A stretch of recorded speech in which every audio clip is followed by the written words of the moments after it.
प्रणाम। जय जिनेन्द्र।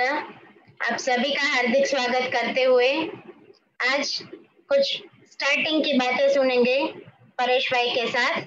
तो परेश भाई दोषी हमारे साथ जुड़ चुके हैं, सुनते हैं उनको। जय जिनेन्द्र। जय जिनेन्द्र, प्रणाम सभी को। बहुत खूब खूब धन्यवाद हमारे साथ जुड़ने के लिए, लोगों को जोड़ने के लिए। वर्ल्ड में पहली बार इतने सारे ऑनलाइन समूह पूजन का लाभ लेने के लिए और दिलाने के लिए भी सभी का बहुत बहुत आभार। हमने अभी लास्ट जो एक पूजन किया, सर्व ऋण मुक्ति दोष निवारण पूजन, जिसमें बहुत सारी कुछ समझ में आया, कुछ समझ में नहीं आया। ऐसा बहुत सारे लोगों का मुझे फोन आया कि क्या करना था, क्या हो गया, कैसे भाव रखना। गुरुजी ऐसे बोल रहे थे, हमारे पास सामान नहीं था, वो नहीं था। बहुत सारे लोगों का प्रॉब्लम आया। बहुत सारे लोगों को मैंने देखा भी, उनको शायद समझ में भी नहीं आया है कि किस तरीके से कैसे करना था और क्या करना था, क्या नहीं करना था। वो भी सारी समझ जो है वो एक बार मैं फिर से देना चाहता हूँ। वो 13 तारीख को, 16 तारीख को और आगे भी और हमारे पूजन आने वाले हैं। तो सबसे पहले एक जो तैयारी है, एक कॉमन सामग्री है प्रभु पूजा की। कोई भी पूजन हो तो आप सब लोग लिख लीजिए, प्रभु पूजन के लिए जो सामग्री चाहिए वो अलग से तैयार रखनी है हर एक पूजन से पहले। और पूजन के बाद उसमें जो सामग्री खत्म हो गई है वो वापस उसमें डाल देनी है। तो कभी भी कोई भी पूजन आएगा तो वो कॉमन सामग्री होगी, क्योंकि हमारे सारे पूजन जो है, कोई भी भगवान होंगे उसकी अष्ट प्रकारी पूजा के साथ होंगे। पार्श्वनाथ भगवान, आदिनाथ भगवान या नेमिनाथ भगवान, कोई भी पूजन होगा तो तीर्थंकर परमात्मा के अष्ट प्रकारी पूजा और आह्वान के साथ ही हमारे पूजन स्टार्ट होंगे। तो वो सारी सामग्री एक अलग से होनी चाहिए। और दूसरी, जो जो पूजन होगा उसके रिलेटेड हम सामग्री का लिस्ट देते हैं, वो आपको तैयार रखनी है। तो ये दो बातें एकदम सभी के साथ क्लियर होनी चाहिए। ये दो प्रकार की सामग्री होनी चाहिए। और फिर एक और सवाल है कि सामग्री का लिस्ट जैसे ही आता है, किसी को कुछ भी समझ में न आए तो तुरंत पहले प्रश्न करे। जैसे ही मैसेज आता है कि मुझे ये समझ में नहीं आया कि भाई 1 किलो चावल का लोट क्यों चाहिए, तो वो क्यों चाहिए अगर समझ में नहीं आता है तो तुरंत ही प्रश्न कीजिए कि सामग्री का जो है हमें समझ में नहीं आया। तो उसके बारे में अगर वीडियो में भी समझ आया गया है, फिर भी नहीं समझ आए, उस समय नहीं सुना है, कुछ भी प्रॉब्लम है, पहले सवाल कर दीजिए, जिससे हमें पता चले कि जो भी सवाल है आपके मन में हो, शायद दूसरों के मन में भी आया हो, तो ग्रुप में सारा सवाल का जवाब दिया जाएगा। तो इस तरीके से दो चीजें क्लियर हो गई। एक, प्रभु की कॉमन पूजा सामग्री का लिस्ट आपको भेजा जाएगा। यह बताया गया है, वीडियो में भी बार बार बोला गया है कि ये कॉमन सामग्री है। फिर भी अगर किसी को पता नहीं है तो हम लोग एक पेज डिस्प्ले करेंगे एप्लीकेशन के अंदर, जिसमें लिखा हुआ रहेगा एक कॉमन पूजन सामग्री किट है, ये आपके पास रखनी है। तो लिस्ट हर एक पूजन के पहले वो कॉमन सामग्री का भी लिस्ट आएगा, और दूसरा हर पूजन के लिए जो सामग्री है उसका भी लिस्ट आएगा। तो ये दो चीजें खास हमको करनी है। तीसरी चीज है, सामग्री के लिए कोई भी सवाल है, पूजन के रिलेटेड कोई भी सवाल है तो पहले आप पूछ लीजिए। जिससे क्या होगा, आपकी समझ क्लियर हो जाएगी, तो आपके भाव अच्छे हो जाएंगे। भाव अच्छे होंगे, आपका परिणाम बदल जाएगा। या तो आपको समझ में आएगा कि आपको भी ये पूजन करना है और आपके परिवार के सारे सदस्यों को भी पूजन करना है कि नहीं करना है, तो वो आप भी उनको समझा सकते हैं जैसे ही आपकी समझ क्लियर होगी। तो ये तीन चीजें हो गई। चौथी चीज है कि हम कोई भी पूजन करते हैं तो उसमें दो तरीके होते हैं। एक, हमारे ये भव के लिए पूजन होगा। दूसरा, हमारे आत्मा की गति जहां से शुरू हुई है वहां से पूजन की घड़ी तक का जो भी होगा उसके उसी भाव से हमको पूजन करना है। जैसे कि हम पितृदोष पूजन की बात करते हैं या काल सर्प दोष पूजन की बात करते हैं, तो ये सभी में हमको ये भाव रखना है कि हमारे आत्मा की गति जहां से शुरू हुई है, सपोज हम आदिनाथ भगवान के प्रथम गणधर के वंशज है, वहां से अगर हम शुरू करते हैं, या हमारी जहां से भी गति शुरू हुई है वहां से ये भव तक और पूजन की घड़ी तक हमारे ऊपर जितने भी पितृ दोष है या मातृ दोष है वो सभी के लिए हम पूजन करते हैं, वो सभी की दोष मुक्ति के लिए पूजन करते हैं, सिर्फ ये भव के माता पिता और उनके पूर्वज के लिए नहीं। तो ये भाव में सबसे बड़ा चेंज हमको करना है। और दो चीजें करनी है, एक पितृदोष में पितृ के लिए और एक मातृ पक्ष का जो है मातृ के लिए। अगर दो चीजें बताती है तो वो दो ही लाइन पे काम करना है। हर एक व्यक्ति के लिए दो लाइन होगी, एक पितृ पक्ष एक मातृ पक्ष। हर एक आत्मा की अलग अलग ही लाइन होगी। ऐसा न समझे कि मेरे दो संतान है तो दोनों संतान की मातृपक्ष पितृपक्ष की लाइन एक है, वो ये भव की एक है, लेकिन आगे के भव की अलग होगी और आने वाले भव की भी अलग हो सकती है। तो हमको सभी के लिए पूजन करना है। तो ये हो गई पितृदोष की बात। काल सर्प दोष की आपकी अभी ये भव में कुंडली में आपके माता पिता या पूर्वज के हिसाब से काल सर्प दोष आया है, ऐसा हो सकता है। तो आगे वाला और ये भव का सभी प्रकार के दोष जो है उसकी मुक्ति के लिए पूजन करना है। तीसरा हमारा भव्य पूजन जो जैन शासन में या वर्ल्ड में पहली बार हमने एक बार किया, दूसरी बार 16 तारीख को अमावस्या को करेंगे, वो है सर्व दोष मुक्ति, सर्व प्रकार के ऋण मुक्ति निवारण पूजा। आज तक हमको ऐसा ही शायद मालूम होगा कि कुछ पितृ ऋण होगा, मातृ ऋण होगा, लेकिन ऐसा नहीं है। अगर किसी घर में परिवार में दो भाई है बहन नहीं है तो हो सकता है कि वो दो भाई के आत्मा के ऊपर बहन का ऋण हो सकता है, इसलिए उनके पास बहन नहीं है। वो माता पिता के ऊपर भी बालिका का ऋण हो सकता है, इसलिए उनको बच्ची नहीं हुई। कुछ लोगों के प्रयास करने के बाद भी नहीं होता है बच्चा, या भाई नहीं होता है, दो लड़कियां होती है, वहां पे भाई का ऋण हो सकता है। कोई कोई परिवारजन में संप में नहीं रहता है, अलग रहता है, परिवार का साथ नहीं मिलता है, तो परिजन का कुटुंब का भी ऋण हो सकता है। किसी व्यक्ति को आपने देखा होगा कि इनके कोई दोस्त ही नहीं होते, कोई मित्र ही नहीं होता है, तो वो क्यों नहीं होता है?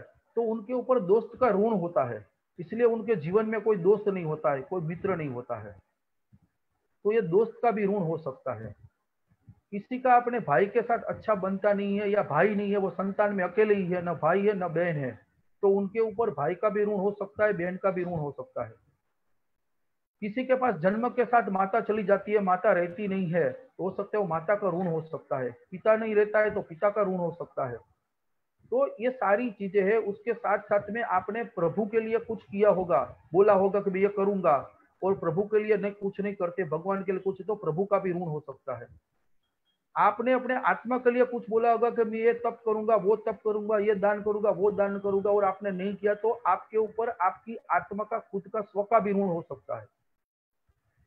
तो इस तरीके से आप देखें तो बहुत सारे ऋण हो सकते हैं, और उसी में ग्रहों का भी ऋण आ जाता है।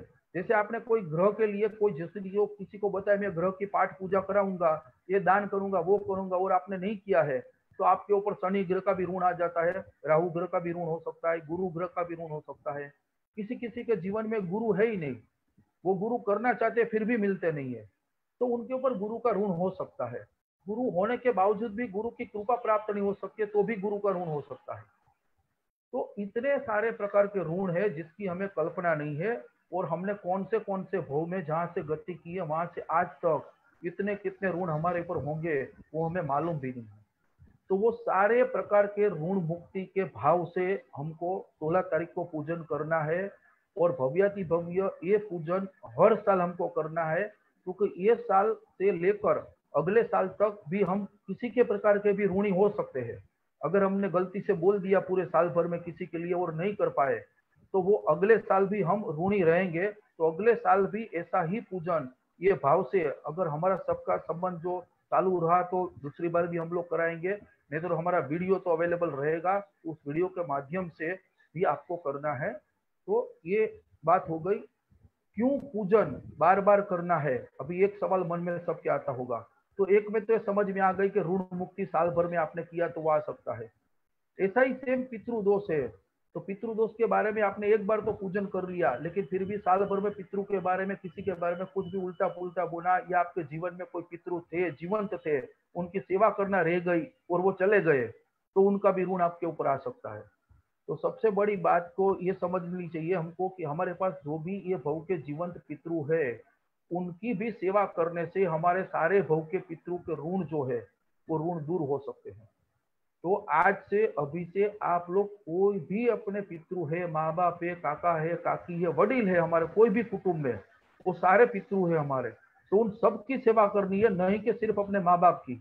और अगर माँ बाप चले गए हैं, काका काकी कोई भी नहीं है वडील में, तो हमारे घर के पड़ोसी, आजू बाजू मित्रों के, दोस्तार में, रिश्तेदार के जो भी वडील आपके संपर्क में है, संबंध में है, उनकी आप सेवा कीजिए तो भी आपके पितरों तक वो पहुंच जाती है। तो ये तरीका है पितृ तर्पण करने का, पितृ सेवा करने का। ये बात सबको समझनी है। अभी बहन का ऋण है तो आप कैसे करेंगे? तो खुद की सगी बहन नहीं है तो काका काकी की कोई भी बहन है, आप उनकी सेवा करें, उनकी पूजा करके उनको खाना खिलाए, उनको पैसा दीजिए, उनका मान सम्मान करें तो बहन का ऋण उतर जाएगा। ऐसे ही भाई है, कजिन ब्रदर है, तो ब्रदर का आप कर सकते हैं। किसी का दोस्त है, अपना दोस्त नहीं है पर किसी और का अच्छा दोस्त है, तो उसको, उसके दोस्त का भी आप करते हैं, कुछ लाभ देते हैं उनको, या कुछ ख्याल करते हैं, उसकी कुछ सेवा करते हैं दोस्त के नाम से, तो भी आपका दोस्त का ऋण उतर जाता है। गुरु की सेवा करते हैं तो गुरु का ऋण उतर जाता है। किसी को गुरु सामने जीवंत नहीं है और किसी को हम कल्पना में गुरु मानते हैं, तो उस गुरु के नाम से भी किसी को दान पुण्य या कुछ भी करते हैं तो वो पुण्य ऋण है, वो ऋण उतर जाता है। तो हर एक छोटे छोटे ऋण के हिसाब से छोटी छोटी समस्या जीवन में आती रहती है, जो हमें मालूम नहीं था। इसलिए हम लोग पितृदोष की पूजा करते थे, लेकिन फिर भी हमको लगता था कि पूजन करने के बाद भी हमारे जीवन में रिजल्ट क्यों नहीं मिलता है, परिणाम क्यों नहीं मिलता है। लेकिन ऐसा नहीं था कि, जैसे मैं छोटा एग्जांपल देता हूं, अगर आपके जीवन में बहन का ऋण है तो उसकी एक समस्या है कि आपके जीवन में आप कोई भी बिजनेस में या सर्विस में स्थिर नहीं रह पाओगे। हर 1 साल 2 साल 3 साल में आपको बिजनेस जॉब बदलना पड़ेगा। तो ये बदलना क्यों पड़ता है? आपको भी लगता होगा कि मैं कंपनी में अच्छा काम करता हूँ, अच्छी जॉब पर हूँ, अच्छी मेहनत करता हूँ, जब मेरा प्रमोशन का टाइम आता है, 1 साल 2 साल मुझे प्रमोशन मिलता है, फिर सबसे अच्छा प्रमोशन आना होता है, तब मुझे जॉब से या तो निकाल दिया जाता है या मुझे जॉब बदलना पड़ता है। तो ये क्यों होता है? हम ये सोचते हैं कि पितृदोष का लक्षण है, पितृदोष की पूजा करेंगे, ऐसा तो ये नहीं है, बहन के ऋण के लक्षण में आता है। जब भी किसी के जीवन में बहन का ऋण है, ये भव का अगले भव का, तो उसको इस जीवन में संघर्ष करना पड़ता है। अगर उनके माता पिता के ऊपर भी बहन का ऋण है और उन्होंने अदा नहीं किया, तो उनके बच्चों को भी ये सहन करना पड़ता है। जैसे हम बोलते हैं कि बच्चे का, माता पिता का पितृदोष या कालसर्प दोष बच्चे में आता है, सेम वे ऐसा ही आता है कि अगर माता पिता का, बहन का किसी का ऋण है, उन्होंने नहीं अदा किया है, तो बच्चे के ऊपर आता है। तो हमको ये सभी पूजन जो है हमारी तरफ से भी करना है और हमारे माता पिता की तरफ से भी करना है। तो ये खास ध्यान में रखें कि अभी आपके माता पिता जीवंत है तो उनको पूजन में बिठाइए और उनको भी बोलिए कि आप ये पूजन करें। अगर माता पिता जीवंत नहीं है तो उनकी तरफ से भी आप पूजन में भाग ले और उनकी तरफ से भी पूजन करें, तो उनका भी ऋण, वो जहाँ पे है वहां पे ऋण मुक्त होना शुरू हो जाएगा और उनको लाभ मिलना शुरू हो जाएगा। जैसे हम बोलते हैं ना कि अगर हम पितृ ऋण या पितृ तर्पण करते हैं तो पितृ हमारे जहाँ पे है उनको वो पहुंचती है पूजा, और उनका जो अच्छा रिजल्ट या सदगति जो भी है वो होना शुरू हो जाती है। तो ये जो है वो अपने को करना है। तो अभी एक बात, कॉमन पूजन सामग्री, बीजी हर पूजन की सामग्री रेडी रखनी है। तीसरा, भाव आपको कैसे करना है वो। चौथा, हमको कोई भी पूजन करना है सिर्फ ये भव के लिए नहीं करना है, सभी भव के लिए, सबका पहले से जहां से गति हुई वहां से आज तक, आज की घड़ी तक का जो भी हमने मन वचन काया से जाने अनजाने में जो कुछ भी ऋण लिया है, उसकी ऋण मुक्ति, कुंडली के दोष मुक्ति, ग्रह निवारण मुक्ति, सभी के पूजन में ऐसे भाव रखना है। कोई व्यापार वृद्धि का, लक्ष्मी का, कुछ भी हम पूजन कराएंगे वो सभी में आपको वही ध्यान रखना है कि आपने कोई भी भाव में, कोई भी स्थिति में अगर लक्ष्मी जी का अपमान किया है, लक्ष्मी जी का ऋण नहीं चुका है, तो सभी की माफी मांगते हुए वो लक्ष्मी जी का पूजन भाव से करना है। तो हमको ये भाव में से हमारी ऋण मुक्ति एक तो स्टार्ट हो जाएगी, ऋण मुक्त हो जाएंगे पिछले ऋण से, और ये भाव का ही ऋण चुकाने का, और हम जागरूक हो जाएंगे। तो हम कभी भी कहीं भी कुछ भी शब्द बोलने से पहले एक बार सोचेंगे कि कहीं हम वापस ऋणी तो नहीं हो जाएंगे ना। तो ये और जागरूक मन में एक मैसेज भी चला जाएगा कि हमको कहीं भी कोई भी स्थिति में कोई भी कार्य करते हैं तो वो कार्य कहीं हमको ऋणी तो नहीं बनाता है ना। तो हमें जो करना है या हम जो कर सकते हैं उतना ही बोलेंगे, उतना ही भाव से करेंगे, तो एक समझ एकदम सभी के मन में क्लियर हो जाएगी। तो ये सारी चीजें हमको करनी है। तीसरी है संकल्प की बात। हमने बहुत सारे लोगों के संकल्प जो है पढ़े, तो हमको ये समझना है कि संकल्प, इच्छा, महेच्छा, महत्वाकांक्षा और विचार, इसमें डिफरेंस क्या है। एक, सभी के पीछे विचार है, अगर विचार नहीं है तो इच्छा नहीं होगी, महत्वाकांक्षा नहीं होगी, संकल्प नहीं बनेगा। तो इन सब के मूलभूत रूप में विचार और उसकी शक्ति है। वो विचार की फ्रीक्वेंसी, रिपीटेशन अलग अलग होते हैं। तो कभी वो इच्छा बनती है, कभी वो मैच्छा बनती है, कभी वो महत्वाकांक्षा बनती है, और कभी वो संकल्प के रूप में सामने आती है। तो जब हम बोलते हैं कि रेकी हीलिंग हमको चाहिए, या हमारे संकल्प को चाहिए, या हमको पूजन करना है, धर्म आराधना करनी है, तो उस धर्म आराधना की ऊर्जा हमारे संकल्प को मिले। तो संकल्प कैसे बनाना है, संकल्प किसको कहते हैं, संकल्प का क्या अर्थ है, उसका पूरा गाइडलाइन एप्लीकेशन में है, हम डॉक्यूमेंट में अपलोड करेंगे। सभी के लिए एक ही प्रकार का जो संकल्प है, अगर आपको हेल्थ रिलेटेड कुछ भी, हमारी सबसे पहली जरूरियत रहती है हेल्थ। सभी का पहला संकल्प रहता है कि हमारी हेल्थ अच्छी हो और हम संपूर्णपण स्वस्थ और तंदुरुस्त रहे, शारीरिक और मानसिक। तो हमने पहला संकल्प बनाया है हेल्थ के लिए, वो आपको डॉक्यूमेंट में अपलोड होगा। आप सभी को अपनी हेल्थ के लिए क्या संकल्प करना है वो आप समझ लो। दूसरे की हेल्थ के लिए आप संकल्प करेंगे तो उनकी हेल्थ अच्छी नहीं होती है, क्योंकि हम कभी किसी दूसरी लोगों की हेल्थ अच्छी करने का संकल्प कर नहीं सकते हैं। सिर्फ आशीर्वाद दे सकते हैं या प्रार्थना कर सकते हैं, ये दो ही चीज कर सकते हैं। तो आज से आप ये समझ लो कि कोई पहले जो भी जिसने संकल्प किया, मेरी भाभी की तबीयत, मेरे काका की तबीयत, मेरी पापा की तबीयत, मेरी दादा की तबीयत, मेरे बच्चे की तबीयत, तो वो संकल्प नहीं हो सकता है। वो सिर्फ आपकी प्रार्थना हो सकती है, एक इच्छा हो सकती है, या आशीर्वाद हो सकता है। क्योंकि संकल्प वो चीज है जो आपके हृदय और मन के अंदर से एक विचार आता है। जब आप ये बोलते हैं कि मैं अच्छा हूं, तो आपके अंदर से आवाज आनी चाहिए कि आप रियली में अच्छे हो। अगर आप ये संकल्प करेंगे और आपके अंदर से आवाज आती है कि भाई नहीं नहीं जा जा तू तो गधे जैसा है, तो वो संकल्प आपका नहीं बनेगा। उसके लिए आपको पहले अपने आप के विचारों में, शब्दों में परिवर्तन लाना पड़ेगा। और एक दिन ऐसा आएगा जब आप बोलेंगे कि मैं अच्छा हूं, तो अंदर से आवाज आएगी हाँ वाकई में आप अच्छे हैं। Then you can do that sankalp. और फिर उस संकल्प के लिए आप आराधना करेंगे, साधना करेंगे, पुरुषार्थ करेंगे, तो वो संकल्प आपका सिद्ध होगा। तो दूसरी चीज है कि कोई भी संकल्प करे तो सिर्फ संकल्प करने से या हमारे हीलिंग देने से या आपके हीलिंग देने से वो सिद्ध नहीं होगा, जाप करने से भी सिद्ध नहीं होगा। संकल्प की लाइन में हमें पुरुषार्थ भी करना है, हमारी सोच चेंज करनी है, शब्द चेंज करने हैं, भाव चेंज करने हैं, क्रिया चेंज करनी है। इतनी सारी चीजें हम चेंज करेंगे, साथ में हीलिंग लेंगे या देंगे, तो वो संकल्प सिद्ध होगा। जैसे हम कोई जनरेटर चालू करते हैं, बिजली उत्पन्न होती है, और कोई गलत तरीके से हम कनेक्शन कर देते हैं तो हमारी ट्यूबलाइट उड़ जाती है, या पंखा चला जाता है, एसी बिगड़ जाता है, या लाइट चालू नहीं होती है। तो यही चीज इसी लाइन में भी है कि अगर आपने संकल्प किया है कि मैं अच्छे कार्य करता हूं और मैं अच्छा हूं, और आप दिन भर ऐसे कार्य करते हैं, आपके शब्दों में ऐसा है कि कोई भी आपको देख के ऐसा बोलेगा नहीं कि आप अच्छे हो, तो आपका संकल्प सिद्ध होगा ही नहीं। क्योंकि आपका पुरुषार्थ है वो संकल्प के बिल्कुल अपोजिट है, इन लाइन में है ही नहीं। तो अभी हम सब लोगों का भी अनुभव होगा कि संकल्प जो 20 हमने लिखी है, रेकी में अपलोड की है, कुछ लोगों की हो गई है, कुछ लोगों की नहीं हुई है। अभी जिनकी हुई है वो अपने आप अंदर ही सोचे, तो वो उन्होंने जो 20 लिखी है, संकल्प किया है, वो उनके इन लाइन होगा, और उसी लाइन में उन्होंने पुरुषार्थ भी किया होगा, तभी जाके वो 20 सफल हुई है। और जिनकी सफल नहीं हुए, अभी एक का था कि भाई मुझे जॉब का इंटरव्यू आ गया, भक्तामर की गाथा की आराधना की, मेरी बच्ची को जॉब मिल गया, जैसा चाहिए वैसा जॉब मिला, सब कुछ अच्छा, बहुत अच्छा। फिर 15 दिन के बाद उनका मैसेज आता है कि हमने अभी ज्वाइंट नहीं किया, तो कंपनी वाले ने ऐसा बोल दिया कि आप अभी ज्वाइन मत करना, हमने दूसरा सिलेक्ट कर लिया कैंडिडेट। तो ऐसा क्यों हुआ?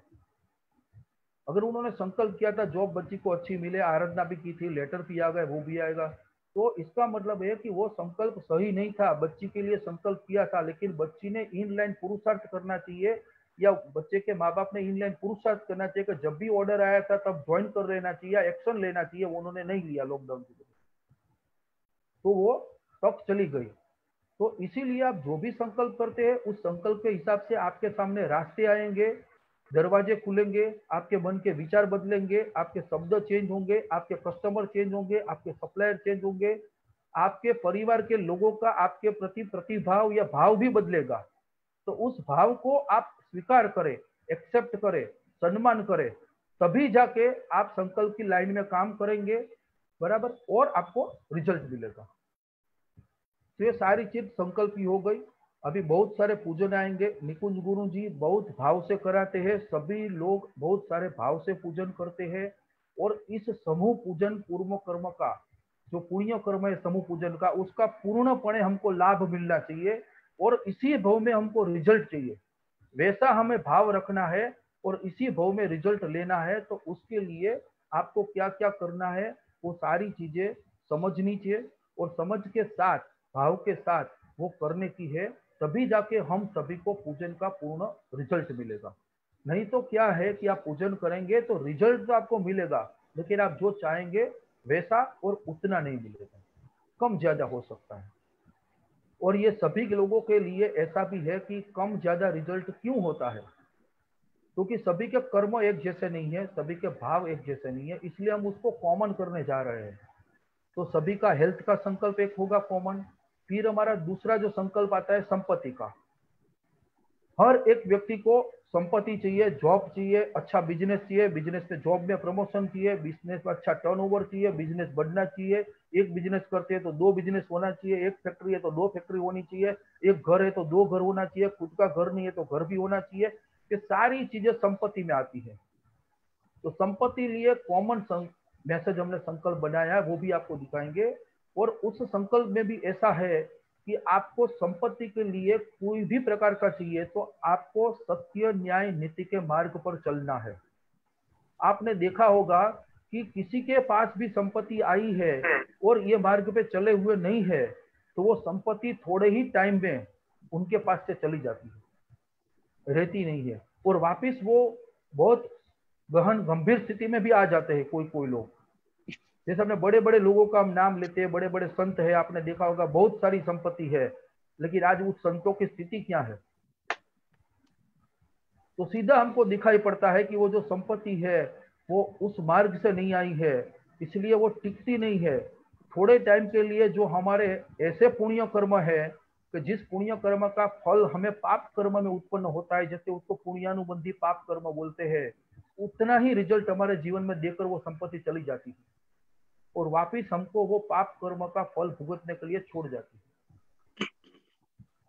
तो ये चीज भी हमको समझनी है, जो संपत्ति के लिए सबसे बड़ी और महान चीज, और जिसमें भी शनि ग्रह यही हमको सिखाने के लिए जीवन में आता है कि आप जो भी कर्म करें उसका ही फल आपको मिलता है, और वो कर्म भी आप सत्य न्याय नीति के मार्ग पर करें तो उसका अच्छा फल मिलता है, और अनीति के मार्ग पर करें तो उसका बुरा ही कर्म फल मिलता है। तो यही जीवन में सिखाने के लिए आता है। और वो उन लोगों को अच्छा लगता है जो ये मार्ग पर चलते हैं और वो कहीं पर भी कोने में से रहते हैं तो भी वो टॉप पर आ जाते हैं, तो वो इसी ग्रह की वजह से आ जाते हैं। उदाहरण के तौर पर आपने राष्ट्रपति जेल सिंह का नाम सुना होगा, पहले किसी ने सुना नहीं था, वो सीधे राष्ट्रपति पद पे आ गए। बड़ा प्रधान पीवी नरसिम्हा राव, उसने देश में किसी ने भी उनका नाम नहीं सुना था, वो सीधे बड़ा प्रधान पद पे आ गए। तो शनि की कमाल थी, अगर वो सत्य ने नीति मार्ग को चलते तो वहां तक आ गए। लेकिन बाद में आपने देखा होगा कि अभी उनकी स्थिति क्या है, क्योंकि उन्होंने मार्ग बदल दिया। जैसे ही पहुंच पे टॉच पे आ गया, शनि ने बता दिया कि आप अच्छी जगह पे आ जाओ, और फिर उन्होंने वो मार्ग छोड़ना शुरू कर दिया। तो आज आप देखिए तो उनकी स्थिति क्या है। और उदाहरण के तौर पर आप देखिए कोई भी दूसरे, मोरारजी देसाई ले लीजिए, जिन्होंने जीवन भर सत्य न्याय नीति के मार्ग पर चले, आज भी लोग याद करते हैं और आज भी उनका एग्जाम्पल देते हैं कि उतनी उम्र में भी उतनी एनर्जी थी, उतने काम करते थे और उतने अच्छे काम किए, तो आज भी लोग उनको याद करते थे। तो वो लोग भी ऐसे थे, बहुत लोग जो टॉप में आ गए हैं, अच्छे मार्ग पर चल रहे हैं और अभी टिकते भी है। और जिनका टर्नओवर या बिजनेस आपने देखा होगा, छोटे छोटे जो एंटरप्रेन्योर है, स्टार्टअप है, लेडीज भी है, जेंट्स भी है, और उन्होंने ये मार्ग पे चलकर बहुत सारी जो है पोस्ट या ऊंचाई प्राप्त की है और वहां पे अभी टिक भी रहे हैं। 5-6 साल 10 साल से आप वो फोर्ब्स का मैगजीन का आप देखते होंगे, तो वहां पे वो लोग टिके हुए, वो लाइन में 100 में है, उनका नंबर क्यों है? क्योंकि उन लोगों ने जैन लोगों का एक सफल जो है सिद्धांत सफलता का, वो उन्होंने अपनाया है। वो सफलता का सिद्धांत हमारा सबका जैन का मोनोपोली है, वो है लर्न यानी सीखना, और सीखने के बाद अर्न यानी कमाना, और कमाने के बाद रिटर्न वापिस देना। क्योंकि हमने जो सीखा है उससे हमने जो कमाया है, और अगर वो जगत में वापिस देते हैं तो हमको और ज्यादा वापस सीखने को मिलेगा, कमाने को मिलेगा और रिटर्न मिलेगा। इसलिए आपने सुना होगा कि सबसे ज्यादा अच्छे टैक्स पेयर में जैनों का नाम आता है, क्योंकि वो जैन लोग समझते हैं कि अगर हम टैक्स पे नहीं करेंगे तो यही जो दूसरे सप्लायर है या गवर्नमेंट है उससे हमको अच्छा रिजल्ट रिटर्न नहीं मिलेगा। और ऐसे ही जैन लोग सबसे ज्यादा धर्म दान पुण्य करते, क्योंकि उनको मालूम है कि हम यहाँ पे देंगे तो हमको और ज्यादा, ये फलद्रुप जमीन है, दान पुण्य करते हैं वो एक प्रकार की फलद्रुप जमीन है, वहां पे हम कोई भी बीज बोए तो उसका जो भी पाक है वो ज्यादा होगा और अच्छा होगा, और हमारे जीवन में वो और भी बढ़ेगा और पुण्य भी बढ़ेगा। दूसरी चीज है पुण्य और पुरुषार्थ, भाग्य और कर्म। ये दो चीज के ऊपर भी सभी का बहुत सारा गलत फहमी रहता है, बहुत सारी दिमाग में ऐसे रहता है कि क्या होगा, क्यों होगा, कैसे होगा। तो एक दो चीज पक्की है कि आपका पुण्य का मार्ग या आराधना का मार्ग और पुरुषार्थ का मार्ग दोनों साथ में चलेंगे तो ही आपकी नाव मंजिल तक पहुंचती है। उसमें सबसे बड़ा रोल पुण्य का है। अगर आपके पास पुण्य ज्यादा है तो आप कम पुरुषार्थ करोगे तो भी ज्यादा रिजल्ट मिलेगा, और अगर आपके पास पुण्य कम है तो आप ज्यादा पुरुषार्थ करोगे तो भी कम रिजल्ट मिलेगा। तो हमें सबसे ज्यादा जोर जो देने की जरूरत है वो हमारी पुण्याई कैसे बढ़े, किस प्रकार की पुण्याई हमें बढ़ानी है वो भी हमें सोचनी है, और कैसे बढ़ानी है वो भी हमें सोचनी है। और उसके हिसाब से दिन भर में एक काम या एक बार तो हमको पुण्य बढ़ाने का सोचना है, या कुछ क्रिया करनी है या प्रक्रिया करनी है। वो हम भाव से भी कर सकते हैं, फिजिकल भी कर सकते हैं, और मानसिक रिपीटेशन या आराधना से भी, जाप से भी कर सकते हैं, किसी को अनुमोदना करके भी कर सकते हैं। तो ऐसे बहुत सारे मार्ग है जहां पे बिना एक पैसे का खर्च किए भी हम हमारे पुण्य की बढ़ावा कर सकते हैं। तो वो मार्ग भी आपको अपनाना है कि जो भी लोग बोलते हैं कि मेरे पास पैसा नहीं है, धन नहीं है, मेरी ताकत नहीं है, मैं पुण्य कैसे बढ़ाऊं।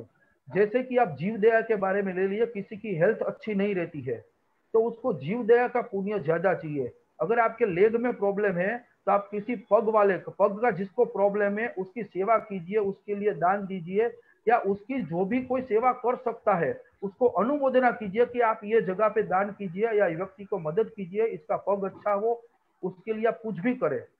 तो उससे भी आपकी पुण्य बढ़ेगी और आपके जीवन में अभी हेल्थ में जो लेग का प्रॉब्लम है प्रॉब्लम सॉल्व होना शुरू हो जाएगा। एक सिंपल है कि आप जमीन में गेहूं बोएंगे तो गेहूं का ही पाक होगा, और बावल बोएंगे और आपको आंबा या आम मिलेगा, ऐसा नहीं हो सकता है। तो इसलिए इस चीज में भी हमको ध्यान रखना है कि हमको अगर हेल्थ का प्रॉब्लम है और हम सामायिक वगैरह करते हैं तो हमारी हेल्थ अच्छी नहीं होगी। हमको हेल्थ रिलेटेड पुण्य बढ़ाना है। आपको पग का प्रॉब्लम है तो पग के लिए, आंख का प्रॉब्लम है तो आंख के लिए, फेफड़े का प्रॉब्लम तो फेफड़े के लिए, किडनी का है तो किडनी के लिए, एसिडिटी का है तो आप किसी को नियमित दान भोजन कीजिए, खाना खिलाना है आपको, आपकी एसिडिटी जो है ऑटोमेटिक दूर होनी शुरू हो जाएगी। आपकी जो कब्जियत का प्रॉब्लम है वो भी ऑटोमेटिक दूर होना हो जाएगा। तो ये सारी चीजें एक दूसरे के साथ रिलेटेड है कि आपको, जैसे मैं बोलता हूँ कि पुण्य भी चाहिए तो कौन सा पुण्य चाहिए, कैसा पुण्य चाहिए, वो भी आपको क्लियर होना चाहिए। जैसे आपको संपत्ति चाहिए तो संपत्ति पाने के लिए बहुत लोग ट्राई करते हैं, खुद का मकान नहीं होता है। क्यों नहीं होता है? क्योंकि उन लोगों ने जीवन में कभी किसी को मकान लेने में कोई सहायता नहीं की है, किसी भाड़वत का अच्छा रेफरेंस नहीं दिया है, किसी को अच्छा मकान बताया नहीं है, खुद का घर किसी को बनवाया, उसका अनुमोदन नहीं किया, उसका भाग नहीं लिया, उसका पुण्य ही पाया नहीं है, तो अपना मकान कैसे होगा?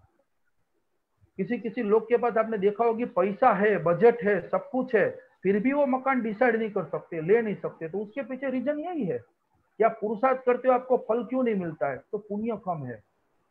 तो ये सभी लोग खुद अपने अंदर अपने हिसाब से ही समझ सकते हैं कि मैं जो कार्य कर रहा हूं या मेरा जो संकल्प है उसमें मेरा पुण्य कितना है और पुरुषार्थ कितना कर रहा हूं, तो उनको खुद को ही समझ में आएगा।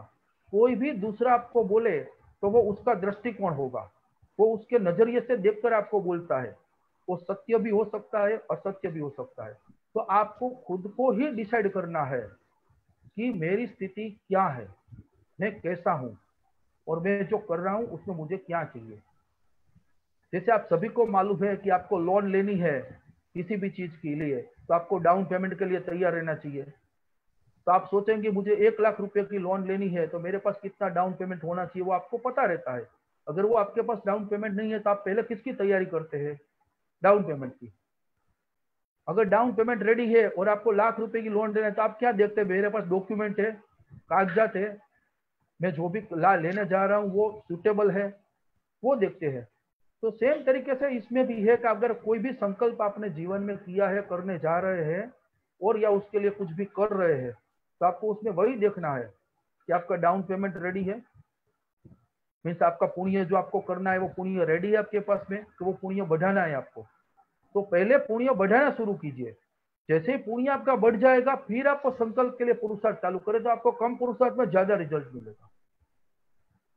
हम सोचते हैं कि हमारा बच्चा एग्जाम में टॉप में आ जाए, लेकिन सबसे पहले क्या है कि ज्ञान दान, बच्चे का पुण्य, वो सब बढ़ाना चाहिए। वो अगर सही नहीं है तो पहले वो बढ़ाना शुरू कीजिए, फिर बच्चे के लिए आप संकल्प करेंगे तो बच्चा कम पुरुषार्थ करेगा, 4 घंटे की जगह 1 घंटा पढ़ाई करेगा, लेकिन उसके मार्क्स अच्छे आएंगे, उसका कंसंट्रेशन बढ़ेगा, सब कुछ बढ़ेगा। तो दूसरा हो गया संपत्ति का।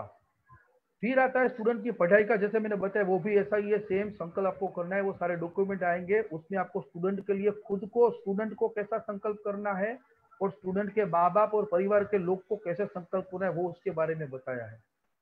फिर आता है अच्छा रिलेशनशिप।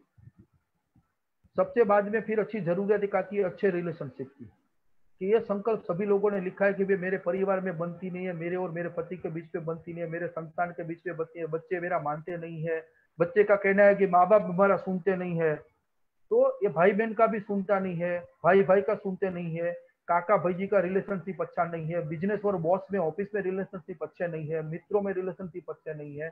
तो वो सभी प्रकार के रिलेशनशिप अच्छे बनाने के लिए एक ही कॉमन संकल्प बनाया है, लेकिन वो संकल्प तब भी सिद्ध होगा जब आप अपनी तरफ से किसी भी के लिए अच्छा देखना, सोचना और अच्छा भाव रखना शुरू करेंगे। तो ये सबसे बड़ी रिलेशनशिप, अच्छे रिलेशनशिप की बुनियाद है, वो ये है कि आपकी बैंक में उसके लिए प्राविधान है कि नहीं, कोई सुविधा है कि नहीं, वो सबसे पहले आपको देखनी है।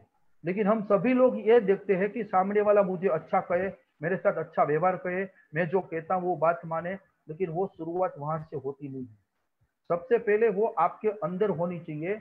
आप पहले उसमें बच्चे में अच्छा क्या है वो देखना शुरू कीजिए, बच्चे के बारे में अच्छा सोचना शुरू कीजिए, बच्चे के बारे में अच्छे भाव रखेंगे, फिर बाद में आप बच्चे को बोलेंगे कि भाई तू 1 घंटा पढ़ने के लिए बैठ जा, तो बैठ जाएगा और उसको भी समझ में आएगा। और उसकी भी समझ हमको क्लियर करनी है कि आपको भी, बच्चे को भी ये सारी चीजें करनी, तो ही उसको रिलेशनशिप सभी जगह अच्छे होंगे। तो ये रिलेशनशिप की बात हो गई।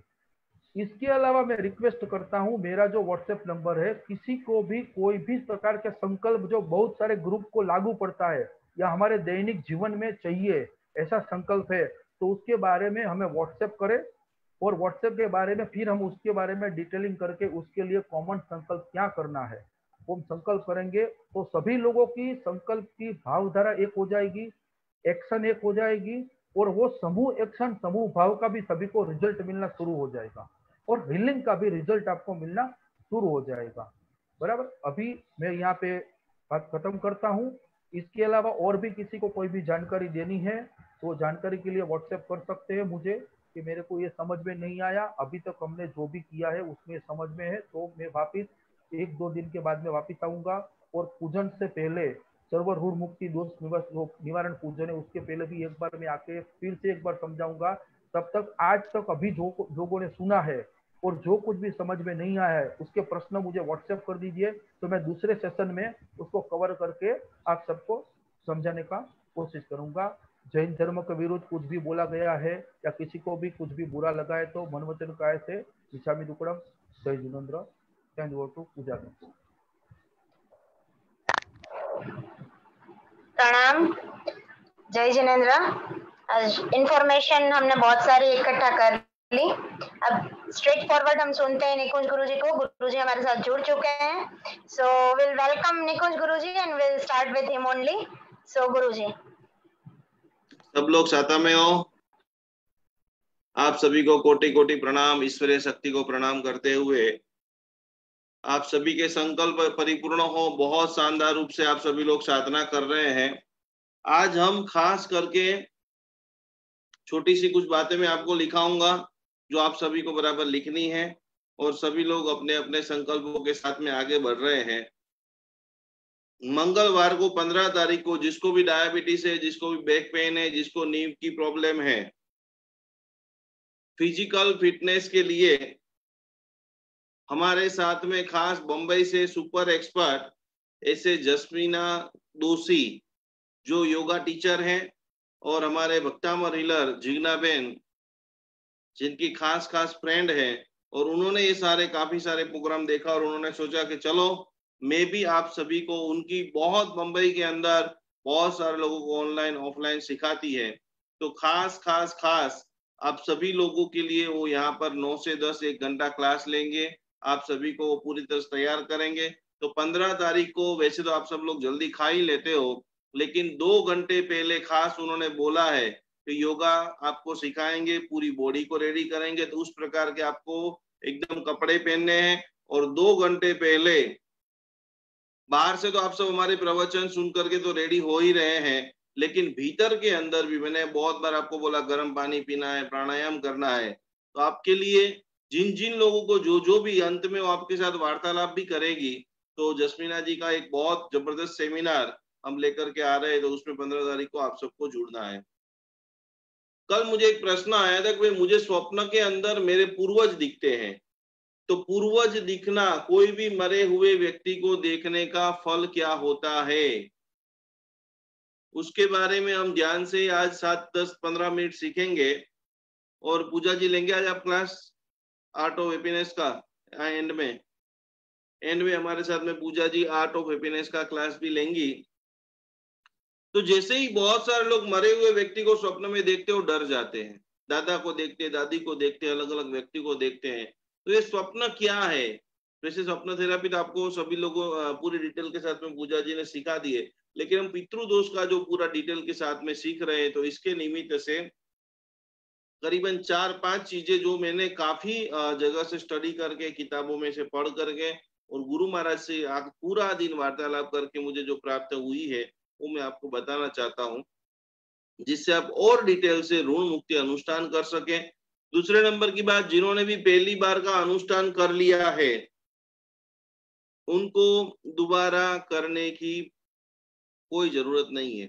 बराबर, आपको बैठना है तो अष्टप्रकारी पूजन का सामान ले लेना, और मिनिमम 3 चीजें, यदि आपको लग रहा है कभी भी बराबर मेरा तर्पण नहीं हुआ है, तो एक जितने भी हमारे परिवार के वडील है, पुरुष वर्ग है, दादा दादी है, दादा है, पिता है, नाना है, क्योंकि पुरुष वर्ग के लिए एक पूरा सामान का सेट, मान लीजिए 1 पान और 1 सुपारी। जितने भी महिलाएं हैं उनके लिए एक सेट, मम्मी है, दादी है, लड़की है, बहन है, जितने भी जो गुजर गए हैं, और एक जो है वो सभी नामी अनामी जितने भी हमारे 3 पीढ़ी हैं, तो 3 सेट लेकर के आप वापस बैठना चाहो तो खूब बहुत उस दिन का जो योग आ रहा है कुंडली के ऊपर, काफी सारे आचार्य भगवंत ने उस दिन ऐसा घोषणा भी की है कि वो दिन के बाद काफी सारी पृथ्वी के ऊपर हलचल बढ़ने वाली है, स्वस्थता बढ़ने वाली है, मानसिक प्रसन्नता बढ़ने वाली है, अनेक योग बढ़ने वाले हैं। और ये महीने के अंदर तो राहु केतु बढ़ने वाले, उसकी राशि परिवर्तन करेंगे, तो उसके बारे में भी मैं आप सभी को बताने वाला हूँ कि राशि परिवर्तन के बाद आपकी कुंडली में क्या प्रभाव आने वाले 13 महीनों के अंदर दिखेगा। तो खास खास खास यदि आप उठ सकते हो और आप रेडी हो सकते हो, तो ये आखिरी बार पूरे साल की पवित्र एनर्जी के साथ जुड़ने का ये मंगलकारी विधान है। एक बार फिर से एक बार हो गया है, उसको करने की कोई जरूरत नहीं है, जो रह गए हैं उनके लिए है। और फिर भी आप करना चाहते हो तो 3 सेट लेकर के आपको, जिसमें आपके सारे लेडीज, सारी जेंट्स और जो बच्चे कुछ है सब लोग, तो पूर्वज के अंदर रात को सपने के अंदर पूर्वज को देखने का स्वप्न का मतलब क्या होता है, तो उसके लिए आपको देखना पड़ेगा कि स्वप्न क्यों आता है। स्वप्न जागृत अवस्था में आता है, अर्ध जागृत अवस्था में आता है, निद्रा में आता है, कब आता है, तो ये पूरी तरह से समझ लेना कि आज का साइंस, फिजिकल फिटनेस, विज्ञान ने बता दिया है कि निद्रा और अर्ध निद्रा अवस्था जो सो भी गए हैं और जग भी रहे हैं, तो कि अर्ध निद्रा अवस्था के अंदर ही आपको स्वप्न आते हैं। गहरी नींद में कभी भी स्वप्न आते नहीं है। तो ये बात आप पूरी तरह से क्लियर कर ले, भाई निद्रा आ गई है और अर्ध जागृत अवस्था है, उसके बीच में जो भी आपको स्वप्न आ रहे हैं, मतलब आप न सो रहे हैं न जग रहे हैं, तब आपको, और उस अवस्था का नाम है तुरिया अवस्था, शास्त्रोक्त नाम तुरिया, कि तुरिया अवस्था के अंदर ही आपको स्वप्न आ सकते हैं। तो खास करके एक बात हो गई। तो सप्तक के क्यों आते हैं, कैसे आते हैं, कब आते हैं, किस प्रकार के आते हैं, रियल होते हैं, फेक होते हैं, कैसे होते हैं? तो कि खास खास खास स्वप्न आने का मुख्य जो भाग है वो आपका खान पान है, वो आपकी मानसिक स्थिति है, वो आपका घर का, बाहर का, ऑफिस का, दोस्ती का माहौल है, उसके मुताबिक ही आपको स्वप्न आएंगे और उससे ही आप प्रभावित होंगे। और एक बात आप समझ लेना कि दो व्यक्ति ने हाथी को देखा, माता त्रिशला ने भी हाथी को देखा है और आप भी हाथी को देख रहे हैं और एक तीसरा व्यक्ति भी हाथी को देख रहा है। गज का स्वप्न, हाथी का स्वप्न को बहुत शुभ माना है।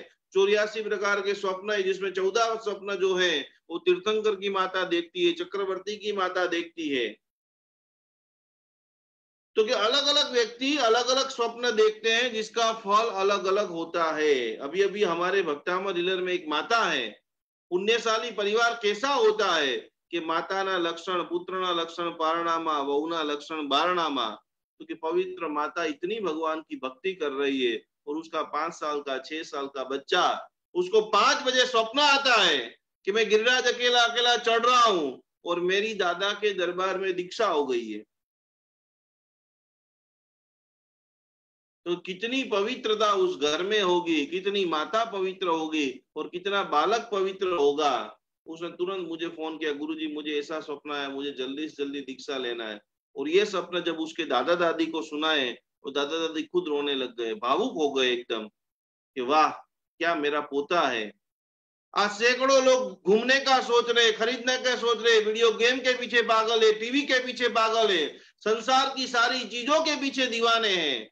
और पोता आकर के दादी को चूमता है, दादा को चूमता है, भगवान के पास जाकर के बोलता है कि भगवान मुझे आज स्वप्न आया है कि मैं दादा की दरबार में दीक्षा ले रहा हूं। तो हमारे स्वप्न, हमारी खान पान, हमारी सोच, हमारी रहनी करनी, हमारी बैठक उठक उसके आधारित होते हैं। अलग अलग व्यक्ति को अलग अलग उसका प्रभाव दिखता है। समय का भी जबरदस्त प्रभाव है, किन समय में आपने स्वप्न को देखा है तो उस समय पर उसका फल बदल जाता है। जिनकी मानसिक स्थिति कमजोर होती है उनको ज्यादा स्वप्न आते हैं। नींद के लिए लिखा है कि जिसको स्वप्न, जिसको भी स्वस्थ रहना है, और जैसे ही नवकार मंत्र की ने धर्म कब तक करना चाहिए कि भाई पूरा दिन आपने सामायिक किया, प्रतिक्रमण किया, संसार की सारी चीजें की, अब रात को आप जब सोए हैं, गद्दी के ऊपर पड़े हैं, तब धर्म जागरिका, चंद्रशेखर विजय महाराज साहब बता रहे थे, अनेक शास्त्रों के अंदर शब्द है कि धर्म जागरिका करनी है। नॉर्मल पति पत्नी भी सोए हुए हैं तो वो आपस में महापुरुषों का जीवन चरित्र का चर्चा करेंगे। आज पूरे दिन में हमने कदाच महापुरुषों का इतना आपको ज्यादा नॉलेज नहीं है, तो दोनों सोते सोते बात करेंगे कि आज हमने अच्छा क्या किया, बुरा क्या किया, हम और अच्छा क्या कर सकते थे। वस्तुपाठ, तेजपाठ की जो पत्नियां थी, अनुपमा देवी आदि अलग अलग प्रकार की श्राविकाओं थी, वो रात को रोज चिंतन करती थी कि आज का जीवन तो हमारा समाप्त हो गया, हमारा जन्म का जीवन घड़ी की तरह टक टक टक टक टक टक टक टक टक टक चल रहा है। कितना सारा दिन, कितना सारा समय हमने सिर्फ और सिर्फ सोचने में ही खत्म कर दिया है। अब सीधा एक्शन का समय आ चुका है। तो फिर रात को पति पत्नी क्या करेंगे कि वो सोते सोते चर्चा करेंगे और चर्चा करते करते पूरे जीवन का लेखा जोखा, आगे हमें क्या करना है, कितने अच्छे कार्यों को संपन्नता करनी है, पूरी तरह से धर्म जागरिका। और इसी के लिए लिखा है कि चिर संचीय पाव पणासिनी भव से सहस महणीय 24 जिण विणक गए कहा ही बोलन तुम्हें दिया। 24 तीर्थंकर भगवंतों का चरित्र का यदि वांचन करते हैं, पठन करते हैं, सुनते हैं, करोड़ों भवों के पाप तत्क्षण दूर हो जाते हैं। तो वो सोते सोते सोते सोते यदि उत्तम चीजों को आप सोच करके अष्टापद की भाव यात्रा सुनते सुनते सो जाते हैं, सिमंदर स्वामी जी की भाव यात्रा, शत्रुंजय की भाव यात्रा, ओ अरिहंत मिच्छामि दुक्कड़म हमारे चंद्रशेखर विजय महासाहेब जी का मूल मंत्र। गलतियां भले ही हो जाए कितनी सारी, लेकिन क्षमा भाव मिच्छामि दुक्कड़म मिच्छामि दुक्कड़म मिच्छामि दुक्कड़म करते करते, और अंतिम एक बहुत पावरफुल सूत्र है, कुछ भी आपको आए या नहीं आए, लेकिन रोज आज से बोलना है कि जीवू तो आगार,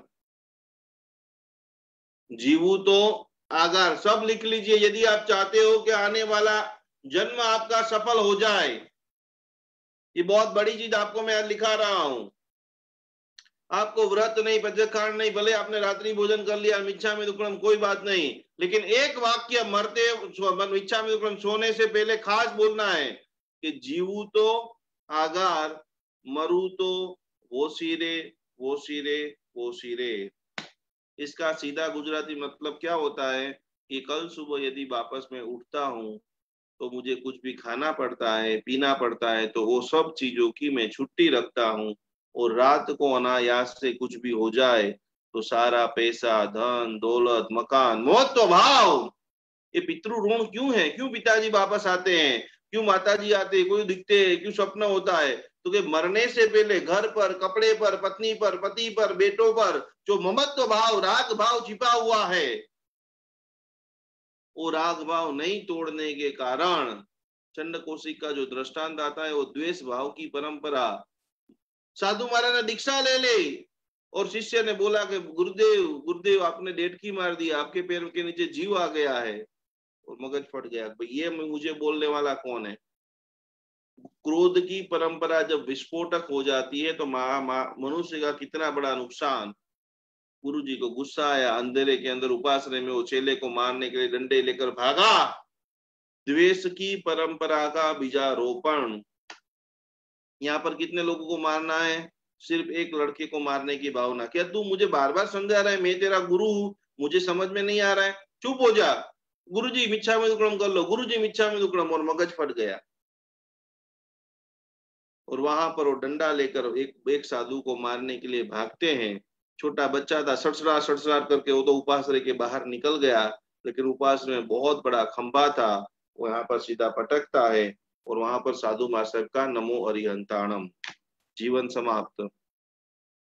ये द्वेष की परंपरा का बीज, वहां से वो सीधा बन करके वो थोड़ा बहुत संयम का पालन किया था तो जो ऋषि बनता है। पहले भाव में भावना। इतनी बात याद रखना, मिच्छामि दुक्कड़म का मंत्र भगवान ने अपने लिए नहीं, हम सभी के लिए बनाए हैं। अभी भी आपने किसी के प्रति बैर रखा है, और यदि आप चाहते हो कि मैं किसी को हीलिंग दूं, कुछ भी नहीं होने वाला है। हो जाए तो आपका पुण्य का भाव है कि प्रचंड पुण्य का उदय चल रहा है, 2 4 10 5 लोगों का हीलिंग आपसे हो जाएगा।